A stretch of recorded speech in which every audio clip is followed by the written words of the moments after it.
ஓம் சைராம், ஜெய் சைராம். என் அன்பு குழந்தையே, நீ வாழும் வாழ்க்கைக்கு ஒரு நல்ல அர்த்தம் உனக்கு கொடுக்க போகிறேன். உன்னை யாரும் பெருமையாக நினைக்கபடி நான் உன்னை செய்ய போகிறேன்.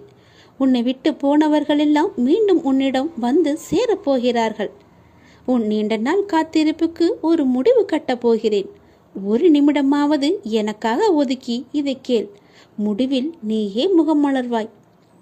அன்பு குழந்தையே, நீ வாழும் வாழ்க்கைக்கு ஒரு நல்ல அர்த்தம் வேண்டாமா? உனக்கு உன்னை யாரும் பெருமையாக நினைக்க வேண்டாமா? உன்னை விட்டு போனவர்களெல்லாம் மீண்டும் உன்னிடம் வந்து சேர வேண்டாமா? ஏன் இப்படி இருக்கிறாய்? இது அனைத்துமே விரைவிலேயே நிறைவேறப் போகிறது. ஒரு நாள் நீ சற்றும் எதிர்பாராத விதமாக ஒரு நல்ல செய்தி உனது வாயிற்கதவை தட்டப் போகிறது. எத்தனையோ முறை உன்னை வீழ்த்தி பார்க்க ஆசைப்பட்டார்கள். ஆனால் அவர்களால் முடியவில்லை. உனக்கு பாதுகாவலனாக நான் இருக்கிறேன். அவர்கள் என்ன செய்தாலும் உன்னை தாக்காது. இழிவாக பொய்யுரைக்க ஆசைப்பட்டார்கள். அதுவும் முடியவில்லை. உனக்கு ஆபத்து உண்டாக்க நினைத்தும் அதுவும் முடியவில்லை. இதற்கு எல்லாம் என்ன காரணம்? உன்னுடைய கர்ம பலன்கள்தான். நீ ஏற்கனவே செய்த புண்ணியம்தான். நான் உன்னுடனே இருப்பதை மறந்து இது போன்ற செயல்களில் ஈடுபட முயற்சி செய்கிறார்கள். எனது அனுமதியின்றி உன்னை தொட முடியுமா? முடியாது. உன்னை சுற்றி பாதுகாப்பு வளையமாக என்னுடைய அதிர்வாளிகள் உன்னை சுற்றி இருந்து கொண்டே இருக்கின்றன. நான் எல்லோரிடமும் நன்றாக தானே பழகி கொண்டிருக்கிறேன். யார்தான் எனக்கு இப்படி செய்வது என்ற மனக்குழப்பத்தில் இருக்கிறாய் அல்லவா? யார்தான் செய்வது என்ன காரணம் என்ற யோசனையில் இருக்கிறாய் அல்லவா? வேறு யாரும் இல்லை.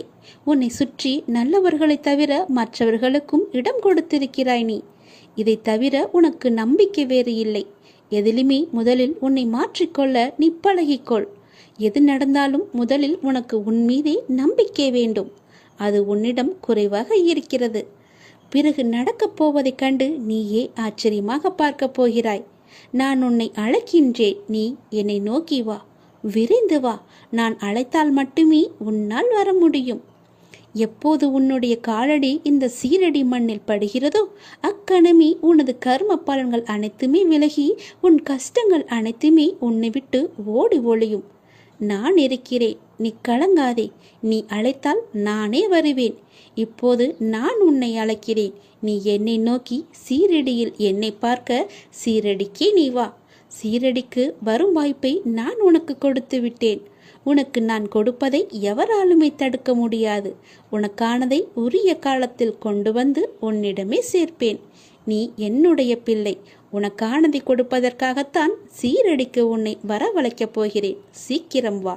என்னை நம்பி வந்த உன்னை நான் என்றும் கைவிட மாட்டேன். உனக்கும் உன் குடும்பத்திற்கும் நானே பாதுகாவலன்.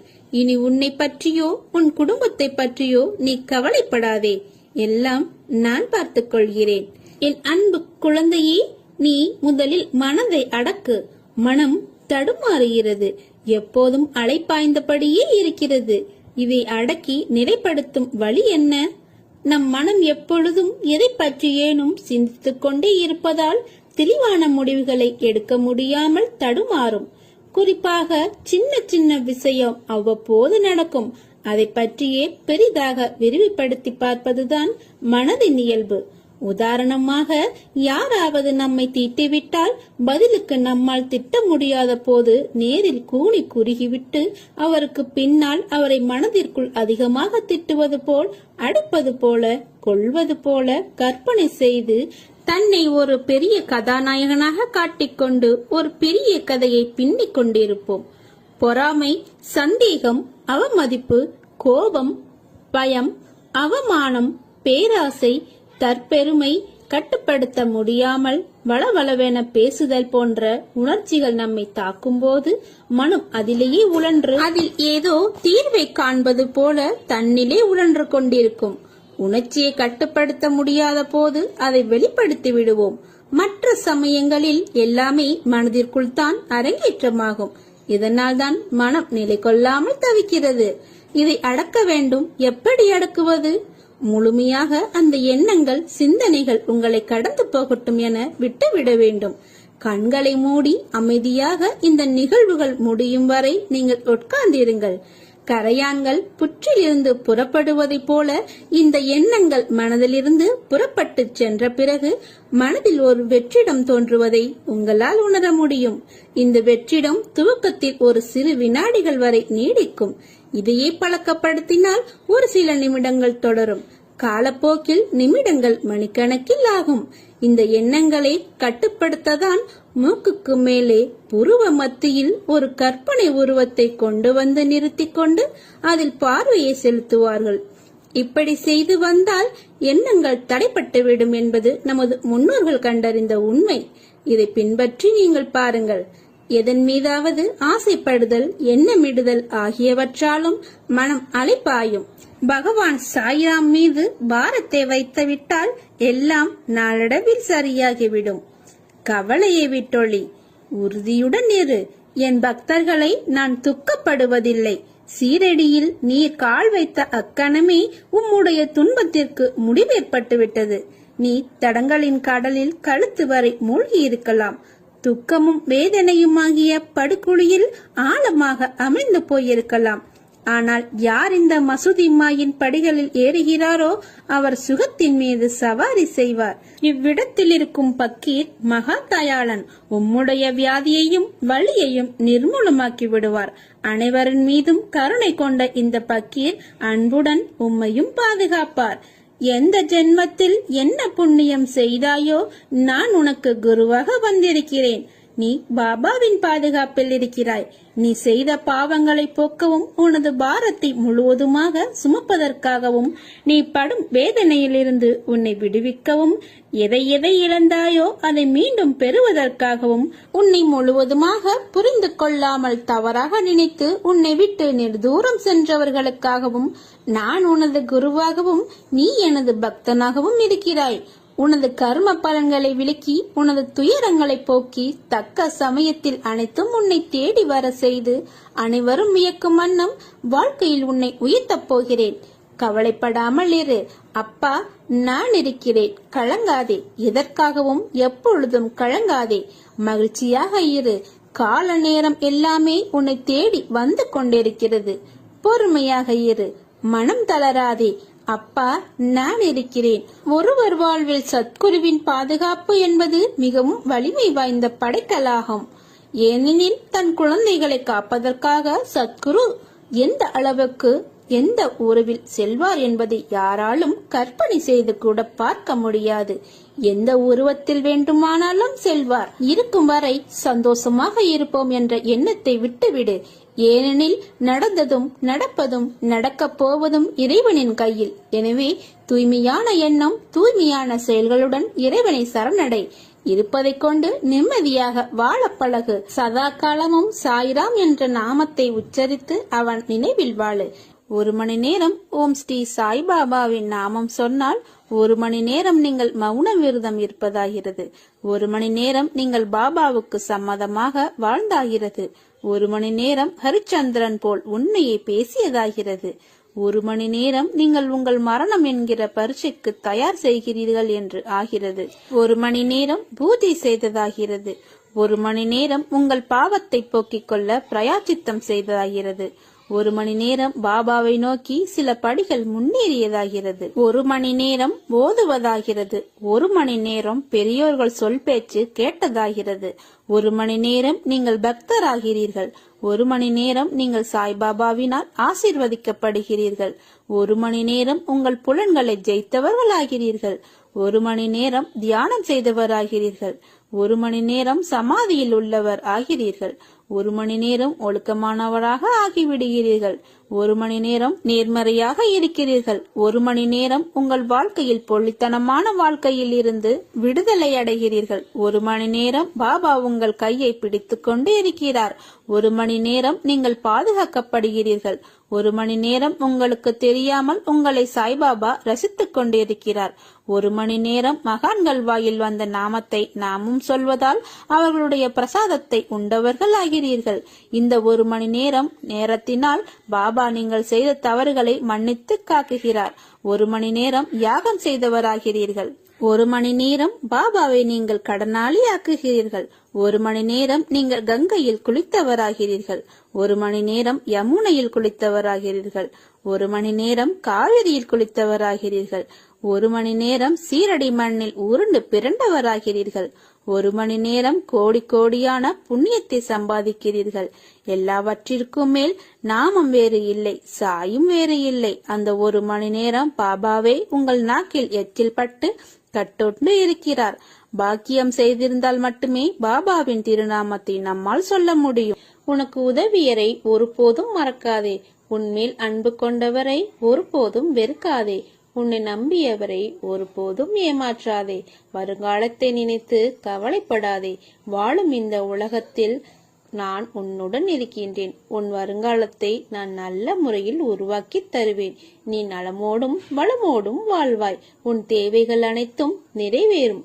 உன்னை பல பேர் ஏமாற்றி இருந்தாலும் அயர்ந்து போகாதே. எத்தனை இழப்புகள் வந்தாலும் சோர்ந்து போகாதே. நீ சந்திக்கும் தோல்விகள், இழப்புகள், ஏமாற்றங்களைப் போல 2 மடங்கான வெகுமதிகளை நீ அடையப் போகிறாய். வாழ்க்கையில் நீ இன்று கஷ்டப்படுவதைப் போலத்தான் உலகில் இருக்கிற அனைவரும் ஏதோ ஒரு நாள் கஷ்டப்பட்டு கொண்டு இருக்கிறார்கள், இருப்பார்கள் என்பதை உணர்ந்து கொள். அதனால் இந்த உலகத்தில் நீ மட்டும்தான் கஷ்டப்பட்டு கொண்டு இருக்கிறாய் என்ற எண்ணத்தை தூக்கி எறிந்துவிடு. துன்பப்படாத மனிதனே கிடையாது. அவரவர் கர்ம வினைகளின்படி அதை அனைவரும் அனுபவித்தே ஆக வேண்டும். தவறு இழைத்தவர்கள் எவராயினும் தண்டனை உண்டு என்பது தெளிவாக தெரிந்து கொள். உனக்கு நிச்சயம் வெகுமதிகளை அள்ளித் தருவேன். இமை பொழுதும் உன்னை விட்டு நான் விலக மாட்டேன். உனக்கு நிச்சயம் தருவேன். இனிமேல் நீ நினைத்ததெல்லாம் நடக்கும், தொட்டது எல்லாம் துவங்கும். நான் உன்னை கைப்பிடித்து நடந்து கொண்டிருக்கிறேன். உனக்கு வாழ்க்கை புதிதாக ஆரம்பிக்கும் நல்ல வசந்த காலம் உனக்காக காத்திருக்கிறது. நீ விரும்பிய அனைத்து வளங்களும் உன்னை வந்து சேரப்போகிறது. என் ஆசீர்வாதங்கள் என்றும் உனக்கு துணை நிற்கும். உங்கள் வருகைக்காக நான் காத்திருக்கிறேன். நாளை ஏதாவது ஒரு ரூபத்தில் நான் உனக்கு காட்சியளிப்பேன். உனக்காக நான் சீரடியிலிருந்து நேரடியாக வருவேன். என்னை நீ கண்டுபிடிப்பாயா? பார்ப்போம். உன்னை என் பாதையில் இழுத்தது நானே. பிறகு ஏன் உனக்கு இந்த அழுகையும் கலக்கமும்? என் பாதையில் நீ பயணிக்க வேண்டும் என்று தருவாயிலேயே உனக்கான சோதனை காலம் ஆரம்பித்து விட்டது. இதில் ஒவ்வொரு கணமும் உன் நம்பிக்கை, பொறுமை, நிதானம், அன்பு, பக்தி இவை அனைத்தையும் நான் சோதிப்பேன். அது உனக்கு கஷ்டத்தை தர அல்ல, வாழ்க்கையின் பக்குவத்தையும் ஆன்மீகத்தின் மகத்துவத்தையும் முழுமையாக நீ அறிய வேண்டும் என்பதற்காக. நீ பயணிக்கும் வழியில் என் துணை நிச்சயம் இருக்கும். ஆனால் வழியில் முட்களும் இருக்கும். நீ என்னத்தான் கவனமாக பார்த்து பார்த்து நடந்தாலும் சில முட்கள் உன்னை காயப்படுத்தும். காயம் வலியை உண்டாக்கும். ஆனால் அந்த வலியை நீ தூக்கி எறிந்து தொடர்ந்து நடைபோட்டு பயணித்தால் இறுதியில் உன் கால்கள் மலர்கள் நிறைந்த செம்மையான பாதையில் பயணிக்கும். யார் இருந்தாலும் இல்லாமல் போனாலும் என்றும் உன்னுடன் உன் சாயப்பா நான் துணையாக இருப்பேன். என் அன்பும் அருளும் ஆசியும் எப்போதும் உனக்கு உண்டு. நான் உன்னுடன் இருக்கும் ஒவ்வொரு நொடியும் உனக்கு எந்த பயமும் தேவையில்லை. உனக்கான நேரம் வந்தவுடன் நீ என்னிடம் கேட்டது நிச்சயமாக நடக்கும். அதில் எந்த மாறுதலும் இல்லை. அதை முதலில் நீ நம்பு. என் வார்த்தை மேல் நீ நம்பிக்கை வை. அனைத்தும் உனக்கு வெற்றியே. உன்னை நீயே தாழ்த்தி கொள்ளாதே. உனக்கான காலத்தையும் நேரத்தையும் நான் உருவாக்கிவிட்டேன். நான் உங்களை மட்டும் எப்போதும் நேசிப்பவன். எனவே உங்கள் பிரச்சனை பற்றி கவலைப்பட வேண்டாம். நான் பார்த்து கொள்கிறேன். நீ நீண்ட காலமாக உன்னை வாட்டி வதைக்கும் வலிகளில் இருந்தும் நோய்களில் இருந்தும் விரைவில் நிவாரணம் பெறப்போகிறாய். இவை அனைத்திலும் இருந்தும் உன்னை விரைவில் விடுவிப்பேன். உனது தேவையை பூர்த்தி செய்ய போகிறேன். எந்த சூழ்நிலையிலும் நீ இழந்து போனதையும் தொலைத்து விட்டதையும் எண்ணி கவலைப்படாதே. சுமைகளை கண்டு பயந்து விடாதே. நான் உன்னுடன் இருக்கும்போது கவலை எதற்கு? எல்லாம் ஒரு நாள் மாறும். நான் இருக்க பயமேன்? உன் எண்ணங்கள் வண்ணங்கள் ஆகும். வாழ்க்கை வளமாகும். நினைத்த இலக்கை நோக்கி நிற்காமல் நகர்ந்து செல். இலக்கும் வசமாகும். நான் இருக்கிறேன் உன்னோடு என்பதை நினைவில் கொள். உங்களின் பாதுகாப்பு என்பது என்னுடைய திருநாமமே. எப்போதும் உங்களின் நாவிலும் மனதிலும் இருக்குமானால் அவன் எந்த நிலையிலும் காப்பாற்றப்படுவான். நம்புங்கள், நல்லதே நடக்கும். மரங்களில் பழங்கள் இருந்தால்தான் பறவைகள் தேடி வரும். அதுபோலத்தான் உன்னில் நல்ல சிந்தனை இருந்தால்தான் உனக்கு என் அருள் விரைவில் கிடைக்கும். நீ என் முன்னால் மண்டியிட்டு அழும்போது என் மனது எவ்வளவு துடிக்கிறது தெரியுமா? உன் கர்ம வினையை நான் வாங்கிக் கொண்டு உனக்கு சிறிதளவை தான் தருகிறேன். இனி என் குழந்தை கண்ணீர் சிந்தக்கூடாது. உன் கர்ம வினையை தகர்த்து உன் வாழ்வில் நீ நல்ல நிலைக்கு வருவாய்.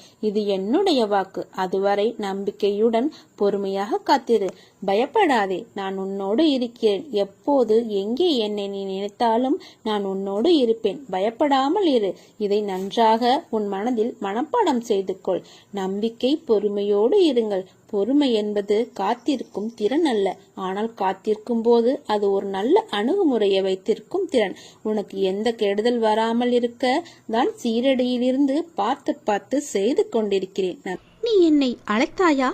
உன் வீட்டில் இன்று மாலை தீபம் ஏற்றி வைத்துவிட்டு என் பெயரை சொல்லி என்னை கூப்பிட்டாயா? என்னை நீ அழைத்ததால் தான் நான் இப்போது வந்திருக்கிறேன். என்னை நீ அழைத்தாய் என்றால் நான் சொல்வதை இப்போதே கேள். நிச்சயம் நான் வருவேன். உன் மனம் கலக்கமாக இருக்கிறது. ஏதோ ஒன்று பயத்தை உன் மனதை போட்டு அழுத்தி கொண்டிருக்கிறது. இது ஒன்றும் உன் வாழ்வின் முடிவல்ல. இது உன் வாழ்வின் ஒரு அங்கம் மட்டும்தான். இந்த நிலை நிச்சயம் மாறும். நான் இருக்கின்றேன். நீ கூப்பிட்டது போயிட்டு ஓடி வந்திருக்கின்றேன். இரவு என்று பாராமல் உன்னை பாதுகாக்க நான் வந்திருக்கிறேன். அப்பா சொல்வதை கேள். அழாதே மகளே. உன் குறையெல்லாம் தீர்த்து வைக்க உன் அப்பா நான் இருக்கின்றேன். கலங்காதே. நீ மனமுடைந்து சிந்தும் கண்ணீர் துணிகளுக்கு நிறையவே மதிப்பு இருக்கிறது. அதன் மதிப்பு அதிகம். அதை இரக்கமில்லாத மனிதர்களிடம் நீ காட்டாதே. எங்கேயோ உள்ள கோபத்தை யார் மீதோ நீ சிந்தாதே. உனக்காகவே என்னுடைய மனவாசல் என்றுமே திறந்திருக்கும். என்னுடன் உன் சுக துக்கங்களை எல்லாம் நீ பகிர்ந்து கொள். என்னுடன் பேசும் பழக்கத்தை நீ வளர்த்துக்கொள். உன் மனம் சாந்தியடையும். நிம்மதி கிடைக்கும். உனக்கு இனி ஒவ்வொன்றாகவே நல்லது நடக்கத் தொடங்கும். நீ பட்ட துன்பங்கள் எல்லாவற்றையும் அனைத்தையுமே நான் முடித்து வைக்கிறேன். இந்த இரவு பொழுதில் உன்னை காண வந்தது எதற்காக என்று நினைக்கின்றாய்? நீ இன்று மாலை விளக்கு ஏற்றி வைத்து என் முன்னால் அழாத குறையாக என் பெயரை சொல்லி கூப்பிட்டாய் அல்லவா? உன் மனதிற்குள்ளே எத்தனை முறை என் பெயரை சொல்லி கூப்பிட்டாய். அதற்காக நான் ஓடி வந்திருக்கிறேன். என் அன்பு மகளை, என் அன்பு மகனை காண ஓடி வந்திருக்கின்றேன். இந்த இரவு பொழுதை உன்னுடைய துன்பங்கள் அனைத்தையும் நான் முடித்து வைக்கிறேன். நல்லது நடக்கும்படி நான் மாற்றித் தருகிறேன். நான் வருவேன். நீ எப்போது, எங்கே, எந்த நொடி கூப்பிட்டாலும் உனக்காக நான் வருவேன். கலங்காதே. என்னுடைய வரவால் இனி உன் வாழ்வில் எல்லா அற்புதங்களையும் நீ காணப்போகின்றாய். உனக்கு நல்லது நடக்கும். நல்லது மட்டும்தான் நடக்கும். இருள் நீங்க போகிறது. ஒளிமயமான வாழ்வை நான் உனக்கு வழங்கப் போகிறேன். நீ எதிர்நோக்கும் அத்தனை செயல்களுமே வெற்றி பெறும். அந்த நல்ல நாள் தொலைவில் இல்லை. உன்னுடைய வழித்துணை நான் இருக்க கவலை ஏன்? நீ எடுத்த முடிவில் உறுதியாக இரு. நீ செல்லும் பாதையில் வழித்துணை எங்கும் நான் வந்து கொண்டே இருப்பேன். பயப்படாமல் முன்னேறு. உனக்கு நல்லது நடக்கத் தொடங்கும். உன் கண்ணீரை வீணாக்காதே. உன் கண்ணீர் துளிகளின் மதிப்பு உனக்கு தெரிந்தால் நீ அதை வீணாக்க மாட்டாய். எதை பற்றியும் சிந்திக்காதே. என்னுடன் பேசும் பழக்கத்தை அவ்வப்போது நீ ஏற்படுத்திக்கொள். மனமிட்டு பேசு. நான் வருகிறேன். உன்னோடு பேச, உன் கவலைகளை போக்க. நல்லது நடக்கும். நிம்மதியாக போய் உறக்கம் கொள்.